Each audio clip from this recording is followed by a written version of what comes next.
Creating feel-good hormones give control of our moods and emotions. Most weight loss or rehab programs don't usually use the simple fact.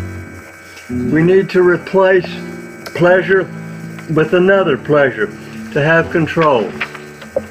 The preferences of your pleasures will be unique to each of you and might not fit discussion in a rigidly formatted meeting like AA, or Overeaters Anonymous.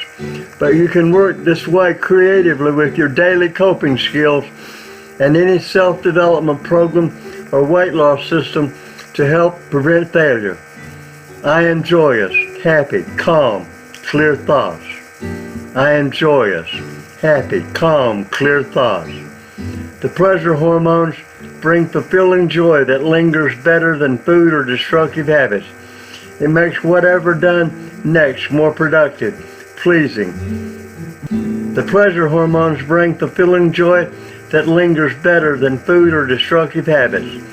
It makes whatever done next more productive, pleasure, giving creativity more depth and even inspiration. Experience inspiration, which has its own more powerful feel-good hormones that are in our gut mostly, our emotional center. Bliss of a religious experience,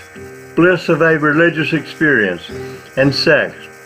Exercise creates the feel-good hormones better than food. Exercise can be terrific fun, and that is why children are usually so happy when they are very active, physically playing. They typically don't want to stop running and chasing at all. It feels so good. Many runners and people who obsessively work out get hooked on this hormone high.